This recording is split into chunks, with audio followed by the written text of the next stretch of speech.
সত্য করে একটা কথা বলবেন, এই দেশটা কি নরকে ঠেলে দিবেন? আপনারা যেহেতু দায়িত্ব নিছেন, অবশ্যই সঠিকভাবে দায়িত্ব পালন করবেন।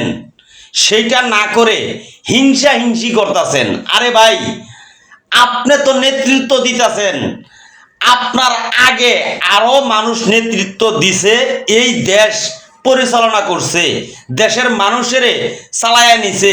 কিভাবে দেশ পরিচালনা করতে হয় সেটা না যাই নাই, আসন নিয়ে বৈশা পড়ছেন।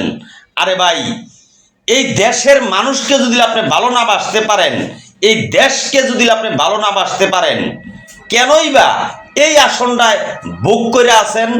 অবশ্যই আপনি নিজের বিভাগের কাছে বিচার জানাইবেন, আপনি কি সত্যি সত্যি বাংলাদেশ অথবা বাংলাদেশের মানুষকে ভালোবাসেন? কথাটা বলে যাবেন সাংবাদিকের সামনে, ক্যামেরার সামনে, অবশ্যই জনসমুখের সামনে বলবেন। সাধারণ মানুষ শুনতে চায় এই বাংলাদেশটা কি আপনি নরকে ঠেলে দিবেন কিনা। আপনার চলাফেরা এবং কাজকর্মের ভিতরে ঠিক তাই বোঝা যায়।